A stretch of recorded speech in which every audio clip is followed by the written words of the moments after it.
Bismillahirrahmanirrahim. Alhamdulillahirabbil alamin.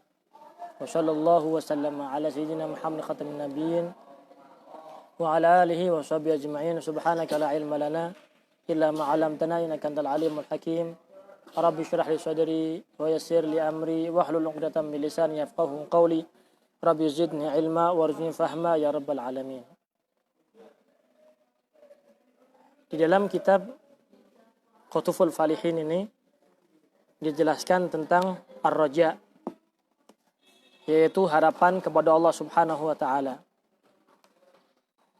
Setelah kita menjelaskan tentang babul khauf, rasa takut kepada Allah Subhanahu wa taala, maka ada harapan kepada Allah. Di dalam babul khauf, Allah Subhanahu wa taala berfirman dalam Al-Qur'an, "Wa iyaya farhabun." Hanya kepadakulah hendaknya kalian takut. Sehingga kalau seandainya di dalam diri kita ada ketakutan kepada selain Allah Subhanahu wa taala, maka ketahuilah ada kecacatan, ada ketidakkesempurnaan di dalam iman kita. Kalau seandainya iman kita ini sempurna, maka kita tidak akan merasa takut kecuali kepada Allah Subhanahu wa taala. Karena Allah Subhanahu wa taala sudah mengatakan wa iyaya, hanya kepadaku farhabuni. Hendaknya kalian takut. Dalam arti kepada selain aku kalian jangan takut. Kata Allah Subhanahu wa taala begitu. Selain kepada Allah Subhanahu wa taala kalian jangan takut. Kalau seandainya engkau masih ada rasa takut kepada selain Allah Subhanahu wa taala, berarti ada kecacatan dan ada kekurangan di dalam diri kita, di dalam iman kita. Ya, begitu. Setelah kita pupuk dengan rasa takut kepada Allah Subhanahu wa taala dan kita tidak takut kepada selain Allah Subhanahu wa taala, karena memang la yadhuru wa la yanfa'. Tidak ada yang memberikan manfaat, tidak ada yang memberikan madarat kecuali Allah Subhanahu wa taala. Hatta racun, kalau seandainya Allah Subhanahu wa taala tidak memberikan madarat, orang yang meminumnya tidak akan mati. Ya, kalau seandainya Allah Subhanahu wa taala tidak memberikan madarat kepada orang tersebut.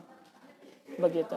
Contoh, Sayyidina Ibrahim alaihissalam ketika menyembelih Sayyidina Ismail. Pisau yang biasanya bisa memotong, ketika Allah Subhanahu wa taala tidak mengizinkan, tidak bisa untuk memotong leher daripada Sayyidina Ismail alaihissalam. Api yang biasanya membakar, panas, kesakitan. Namun ketika Sayyidina Ibrahim alaihissalam dilemparkan di dalam api tersebut, tidak merasa sakit, tidak merasa panas. Karena Allah Subhanahu wa taala tidak menginginkannya.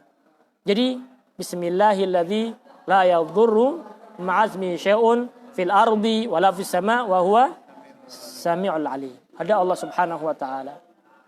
Yang memberikan manfaat, memberikan madarat hanya Allah Subhanahu wa taala. Begitu. Kemudian setelah kita takut kepada Allah Subhanahu wa taala, kemudian kita berusaha untuk membersihkan diri kita daripada sifat-sifat tercela, daripada sifat-sifat tidak baik, daripada kemaksiatan kepada Allah Subhanahu wa taala, pelanggaran kepada Allah. Setelah kita bersihkan, maka kita punya harapan. Apa itu? Harapan dengan amalan kebaikan kita. Ya, kita punya harapan kepada Allah dari pintu kita beramal, dari pintu kita bersedekah, dari pintu kita mengaji, kita beribadah, menjalankan kewajiban dari Allah Subhanahu wa taala. Ada harapan barangkali Allah Subhanahu wa taala menerima amalan kita dan juga memberikan anugerah kepada kita. Gitu. Karena ketahuilah bahwasanya la yadkhula ahadukumul jannata bi'amalih. Tidaklah seseorang masuk dalam surga dengan amalannya. Wala anta ya Rasulullah, la wala ana. Illa ayyataghammadani Allahu birahmatihi, kecuali kalau Allah Subhanahu wa taala memberikan rahmat, anugerah kepadanya. Kalau seandainya diberikan oleh Allah Subhanahu wa taala masuk dalam surga, kalau tidak ya tidak. Meskipun banyak amalannya. Ya, dalam hadis yang panjang ketika diperbentukkan manusia di dalam rahim ibundanya, maka Allah Subhanahu wa taala ya mengutus malaikat untuk menulis 4 hal, bikat birizkihi wa amal wa ajalihi wa amalihi wa syakiyun sa'id. So ditulis oleh Allah Subhanahu wa taala. Akhirnya dalam hadis tersebut Rasulullah SAW mengatakan ada seseorang Ya, amalannya amalan taat, amalan-amalan penghuni surga. Namun ternyata Allah Subhanahu wa taala telah menentukan dia penghuni neraka. Sehingga di akhir umurnya dia melakukan amalan neraka dan masuk dalam api nerakanya Allah Subhanahu wa taala. Ada pula ketika di dalam masa hidupnya beramal seperti amalan penghuni neraka. Namun ternyata Allah Subhanahu wa taala memilihnya, sudah menentukan bahwasanya dia termasuk daripada penghuni surga, maka meninggalnya pun dalam keadaan Islam, keadaan iman kepada Allah Subhanahu wa taala. Intinya bagaimana? Intinya kita harus punya rasa takut kepada Allah, ya, dan juga ada harapan dengan amalan-amalan yang kita lakukan. Diriwayatkan dari Sayyidina Abu Hurairah radhiyallahu anhu, dalam pertemuan yang lalu kita bahas, "Qul ya ibadiyalladzina asrafu ala anfusihim la taqnatu min rahmatillah." Wahai hamba-hambaku yang melewati batas, jangan kalian pernah berputus asa dari rahmatnya Allah Subhanahu wa taala. Innallaha yaghfiru dzunuba jami'an. Sesungguhnya Allah Subhanahu wa taala mampu untuk mengampuni dosa-dosa kalian semuanya. Nah, diriwayatkan dari Sayyidina Abu Hurairah radhiyallahu anhu bahwasanya Rasulullah SAW bersabda, "Lamma khalaqallahul khalqa." Ketika Allah Subhanahu wa taala menciptakan makhluk. Ketika Allah menciptakan makhluk, kataba fi kitab, maka Allah Subhanahu wa taala menulis, ya, di dalam suatu lembaran dalam kitab. Kemudian fa wa indahu fawqal arsy. Kemudian disimpan oleh Allah Subhanahu wa taala di atas arsy-Nya Allah. Ya. Di atas arsy-Nya Allah Subhanahu wa taala. Ya. Konteks hadis seperti itu. Ya, konteks hadis bahwasanya Allah itu menuliskan suatu menjadi moto di dalam berlaku kepada makhluknya. Kemudian tulisan tersebut ditaruh oleh Allah Subhanahu wa taala di atas arsy-Nya Allah Subhanahu wa taala. Bukan berarti Allah Subhanahu wa taala bertempat, ya, di suatu tempat. La. Allah tidak perlu tempat karena tempat adalah makhluk. Ini hanya sekedar untuk memudahkan kepada kita bahwasanya Allah Subhanahu wa taala Maha Luhur, Maha Agung, Maha Tinggi. Sehingga tulisan itu fawqal arsy, di bawah arsy-Nya Allah Subhanahu wa taala. Apa tulisan itu? Inna rahmati taghlibu ghadabi. Dalam riwayat yang lain, ghalabat ghadabi. Dalam riwayat yang lain, sabaqat ghadabi. Sesungguhnya rahmatku, kata Allah Subhanahu wa taala, itu mengalahkan kemarahanku. Ya, mendahului kemarahanku. Allah bermuamalah kepada makhluknya dengan muamalah rahmah. Termasuk daripada rahmatnya Allah Subhanahu wa taala kepada kita adalah Allah mengutus para nabi. Allah mengutus para rasul. Ya. Tidak serta-merta Allah Subhanahu wa taala menciptakan makhluk langsung masukin neraka, surga, enggak. Tapi Allah Subhanahu wa taala untuk membedakan kepada mereka mana penghuni surga, mana penghuni neraka, Allah utus para nabi, para rasul untuk mengajarkan kepada mereka, ini loh jalan yang benar, ini loh jalan yang salah, ini loh masuk dalam surga, ini loh masuk dalam neraka. Ya, itu Rasulullah SAW dan para nabi-nabi yang lain diutus oleh Allah Subhanahu wa taala, bentuk rahmatnya Allah Subhanahu wa taala kepada hambanya. Ya. Kalau seandainya Allah Subhanahu wa taala lebih mendahulukan kemarahannya daripada rahmatnya, ya, tidak ada yang berhak untuk hidup di dunia. Tidak ada yang berhak hidup di dunia. Ya, karena manusia semuanya tidak bisa dengan sempurna di dalam menghamba kepada Allah Subhanahu wa taala. Ya, tidak sesuai dengan apa yang diinginkan oleh Allah Subhanahu wa taala dalam beribadah. Tidak bisa full, ya, untuk beribadah kepada Allah Subhanahu wa taala. Bahkan banyak daripada manusia yang menggunakan karunia dan nikmat Allah di dalam hal-hal yang mendurhakai Allah, bermaksiat kepada Allah Subhanahu wa taala. Namun Allah Subhanahu wa taala bermuamalah dengan manusia, inna rahmati taghlibu ghadabi. Rahmatku lebih mendahului atau mengalahkan daripada kemarahanku, kata Allah Subhanahu wa taala. Rahmat dari Allah Subhanahu wa taala. Ketika kita salah diingetin, bukan langsung disiksa oleh Allah Subhanahu wa taala. Ya, begitu. Diingatkan oleh Allah Subhanahu wa taala.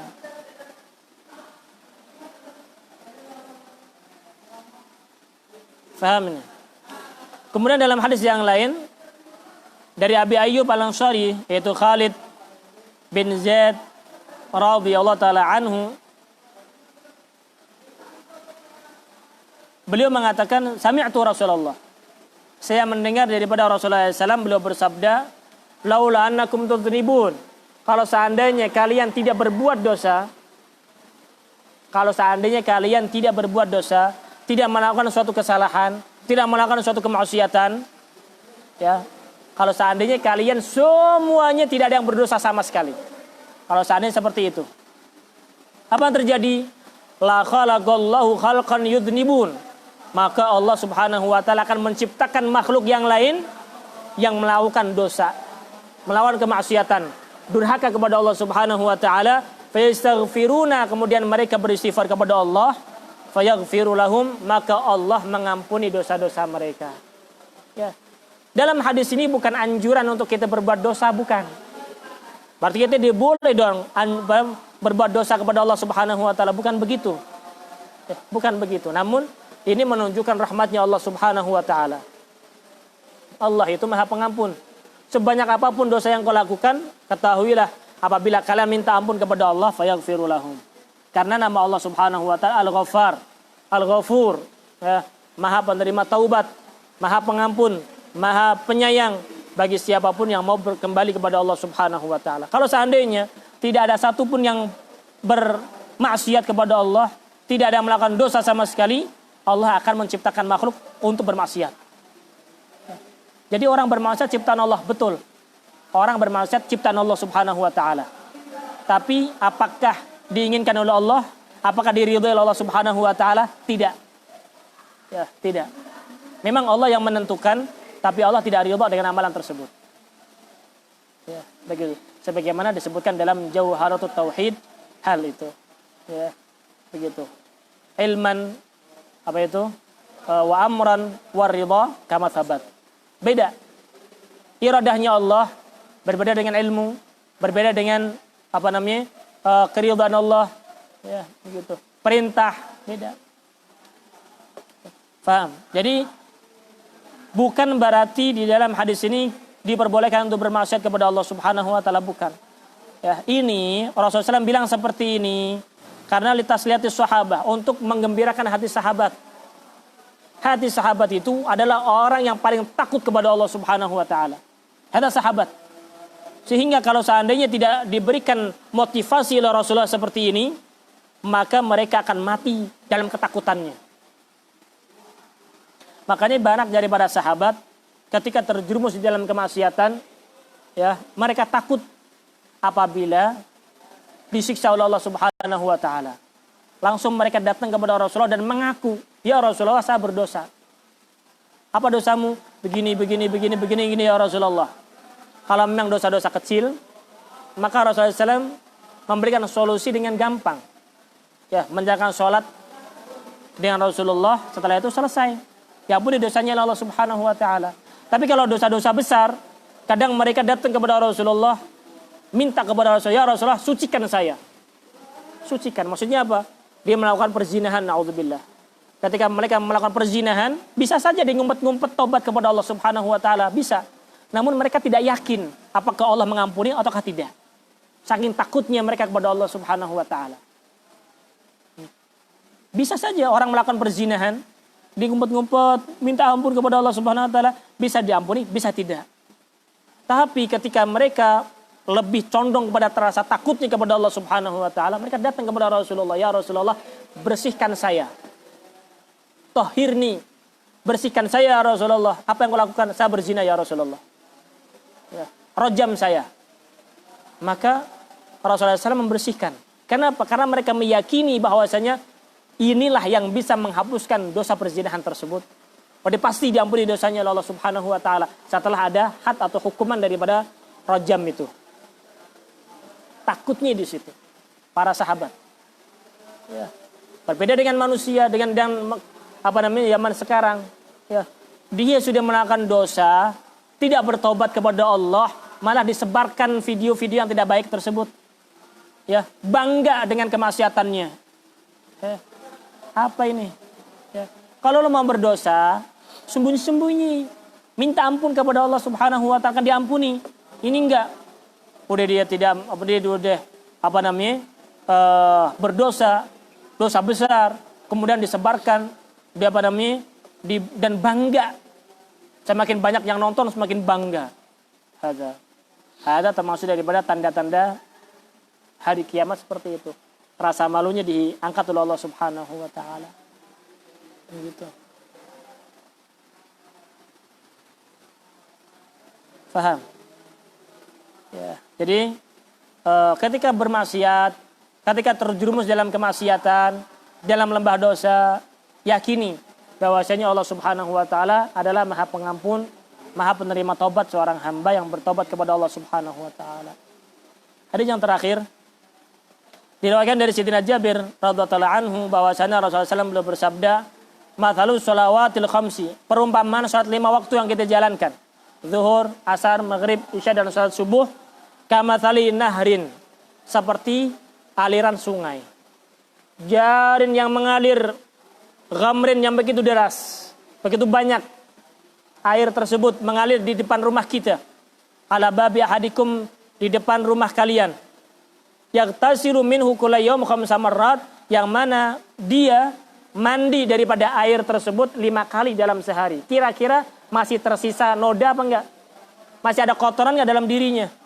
Bersih daripada kotoran dan nodanya. Permasalahannya bukan di situ permasalahannya, saudara. Permasalahannya adalah diri kita bagaimana? Ya, alat pembersih ada. Alat pembersih ada. Alat pembersih daripada noda, daripada dosa termasuk adalah salat 5 waktu. As-shalawatul khamsu atau as-shalah ila shalah mukaffiratun lima bainahuma idza ijtanibatil kaba'ir. Satu salat fardu ke saja yang lain menjadi penghapus dosa. Ya, apabila tidak dilakukan dosa-dosa besar. Ya, begitu. Ya. Masalahnya kita mau mandi apa enggak? Ketika kita berlumuran dengan kotoran, ini di depan rumah kita ada kali. Ente jebur aja, bersih. Ente nyebur, bersih, masalahnya mau enggak ente jebur? Ya, gitu. Sarana untuk membersihkan diri ada, tapi nggak lakukan apa enggak? Ya, percuma. Di situ ada kolam renangnya, ada kalinya, indah, airnya banyak, bersih, tapi dilihatin doang. Bisa bersih? Nggak bisa. Kudu ente nyebur di situ, mandi di situ, bersih. Begitu juga metode, cara untuk menghapus dosa ada dengan sholat. Jangan dilihatin doang. Ya, bukan diingat sholat, bukan. Tapi jalankan sholat, dosa-dosa yang kau lakukan akan diampuni dosanya Allah Subhanahu wa ta'ala. Begitu, paham? Ya, ini harapan dari Allah, harapan kita kepada Allah Subhanahu wa ta'ala ketika kita sholat, menghapus dosa. Itu harapan dari Allah Subhanahu wa ta'ala. Pengharapan. Ya. Kemudian ketika kita berdosa, istighfar kepada Allah, harapan kita diterima tobat kita oleh Allah Subhanahu wa ta'ala. Itu hanya harapan. Namun kenyataannya kita serahkan kepada Allah Subhanahu wa ta'ala. Bukan hak kita untuk menghakimi Allah harus mengampuni ataukah tidak. Itu bukan urusan kita. Kewajiban kita meminta ampun dan bertobat atas kesalahan kita. Nanti kita serahkan kepada Allah Subhanahu wa ta'ala selanjutnya. Gitu. Kita mandi. Ya, kita mandi, kita usaha bersih dan sebagainya. Kalau memang nanti dibersihkan oleh Allah Subhanahu wa ta'ala, alhamdulillah. Kalau memang belum bisa bersih, ya kita serahkan diri kita. Apakah mandinya kurang benar? Ya, masih salah dalam cara mandinya sehingga belum mendapatkan kebersihan yang sempurna dari Allah Subhanahu wa taala, begitu. Ya, wallahu alam bissawab. Mudah-mudahan Allah Subhanahu wa taala menjadikan kita orang-orang beruntung di sisi Allah Subhanahu wa taala. Amalan-amalan kebaikan kita diterima oleh Allah. Dosa-dosa kita diampuni oleh Allah Subhanahu wa taala. Ya, mudah-mudahan kita menjadi orang-orang yang selalu bersih. Ya. Allah maj'alni minat tawabin waj'alni minal mutatahhirin waj'alni min ibadika sholihin. Wallahu a'lam bishawab.